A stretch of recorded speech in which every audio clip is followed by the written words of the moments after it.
Bapa, saudara-saudari, umat beriman yang dikasihi dalam Kristus Sang Penebus. Dari Rumah Studi Wisma Sang Penebus Yogyakarta, kami sajikan untuk Anda renungan hari Minggu biasa yang ke-25. Marilah membuka hati dan batin kita untuk mendengarkan sabda Tuhan. Dalam nama Bapa dan Putra dan Roh Kudus. Amin. Semoga Tuhan beserta kita sekarang dan selama-lamanya. Inilah Injil Tuhan kita Yesus Kristus menurut Santo Lukas. Dimuliakanlah Tuhan. Sekali peristiwa, Yesus berkata kepada murid-muridnya, "Ada seorang kaya yang mempunyai seorang bendahara.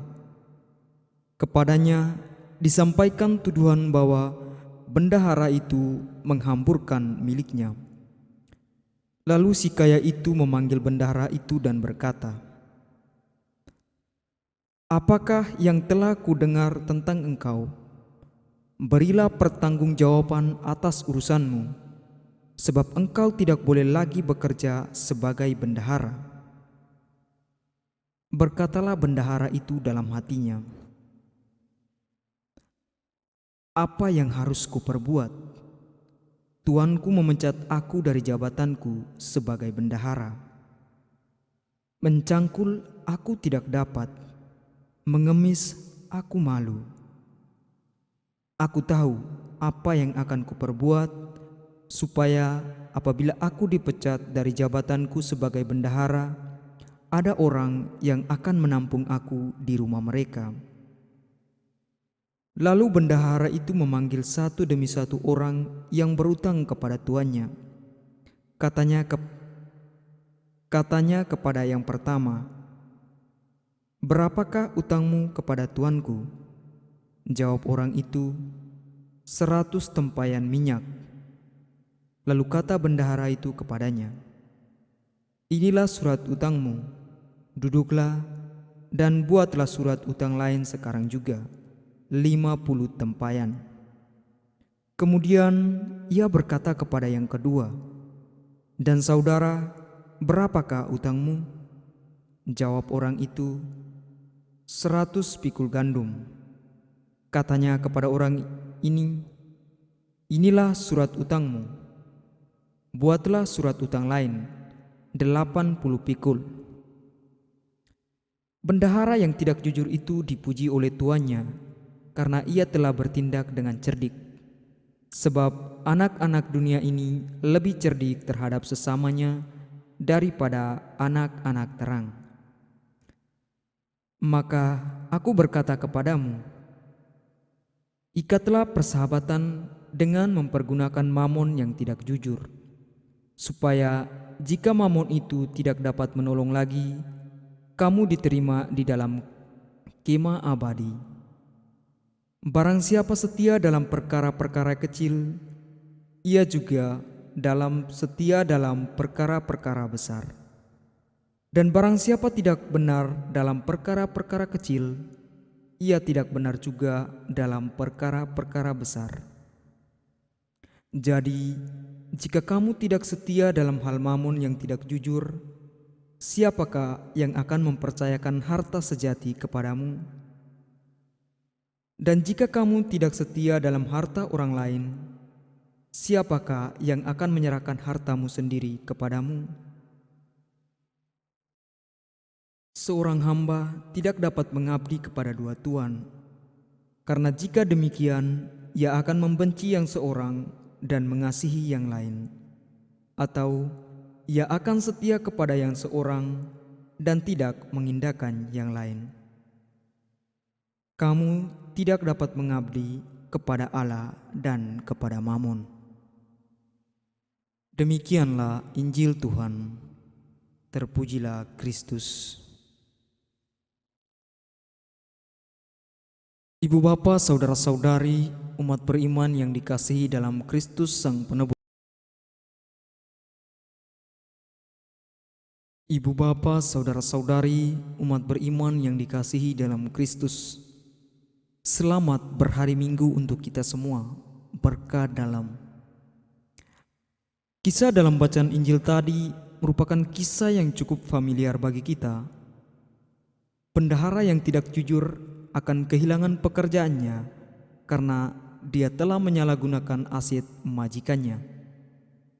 Bendahara dalam bacaan Injil hari ini adalah bendahara yang cukup buruk karena dia menyia-nyiakan harta majikannya. Dia akan dipecat sehingga dia mengambil langkah-langkah untuk menjamin masa depannya untuk dipekerjakan. Karena dia tidak ingin melakukan pekerjaan kasar atau menerima sedekah, dia berkeliling ke semua orang yang berhutang kepada majikannya dan mengurangi hutang mereka. Dia melakukan ini sehingga mereka akan ramah kepadanya setelah dia kehilangan pekerjaannya. Satu hal yang menarik atau mengagetkan ialah bahwa majikan memuji bendaharanya yang tidak jujur atas keahliannya. Mengapa dia dipuji? Ibu bapa, saudara-saudari, umat beriman yang dikasihi dalam Kristus. Sikap yang dilakukan seorang bendahara dapat dikatakan bahwa ia belum sepenuhnya bertobat atas sikap ketidakjujurannya. Walaupun begitu, ia bertindak sebagai seorang yang cerdik. Dia tetap melakukan sesuatu dengan kekayaan majikannya yang membalikan tatanan sosial ekonomi yang ada. Dalam Lukas, pembalikan status adalah hal pokok dalam pewartaan Yesus mengenai kerajaan Allah.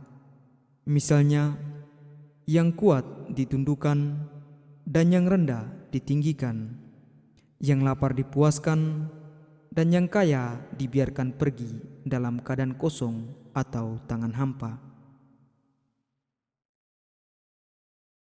Umat beriman yang dikasihi dalam Kristus Sang Penebus, ada beberapa penafsiran atas kecerdikan dari bendahara.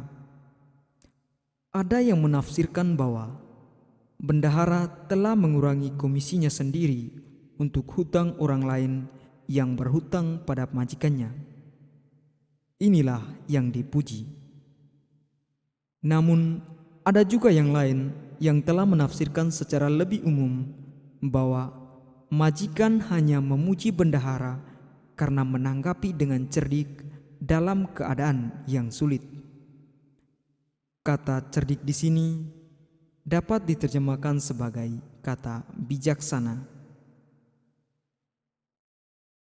Pujian majikan terhadap bendahara dapat kita refleksikan bahwa dalam menjalani kehidupan kita perlu bijaksana dalam menentukan pilihan atau cara bertindak kita. Kemudian, seperti bendahara dalam bacaan Injil tadi, kita diajak untuk menggunakan kekayaan yang kita miliki untuk menjalin hubungan antar sesama yang saling menguntungkan, bukan merugikan.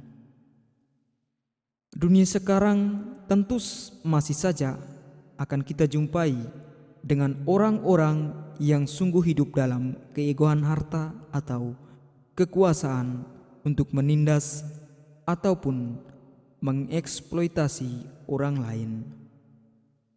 Kasus-kasus diskriminasi yang terjadi akhir-akhir ini seharusnya semakin membuka mata hati kita untuk berubah.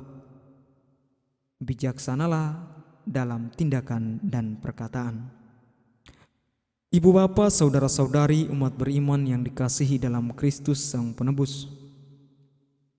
Kisah Injil ini tentu bukannya untuk mendorong ketidakjujuran, tetapi untuk membuka pikiran kita untuk tidak mentuankan harta atas kekuasaan. Kalimat "ikatlah persahabatan" dengan mempergunakan mamon yang tidak jujur, supaya jika mamon itu tidak dapat menolong lagi, kamu diterima di dalam kemah abadi. Ini merupakan sebuah kalimat yang sedikit provokatif. Namun, sekali lagi, kalimat ini menegaskan kepada kita untuk bijaksana dalam menggunakan kekuasaan atau harta dan tidak menghambakan harta. Kita perlu selalu ingat bahwa kita semua adalah bendahara dari Tuhan dan tidak pernah menjadi pemilik dari apa yang kita miliki. Kita tidak memiliki hak mutlak atas apapun yang kita miliki. Oleh karena itu, umat beriman yang terkasih, sebuah pertanyaan reflektif yang tentang kehidupan yang sukses bukanlah berapa banyak harta yang saya hasilkan atau seberapa besar kekuasaan yang saya miliki, tetapi bagaimana saya menggunakan segala sesuatu yang saya miliki untuk tujuan kreatif demi kesejahteraan umum bagi semua orang. Itulah cara untuk menjalin persahabatan dengan sesama yang dikisahkan dalam Injil. Semoga Tuhan memberkati kita. Amin. Marilah kita berdoa. Allah Bapa yang Maha Kasih dan Maha Kuasa, kami mengucap syukur atas segala sesuatu yang telah Engkau berikan kepada kami, atas rahmat kehidupan dan rezeki yang kami terima.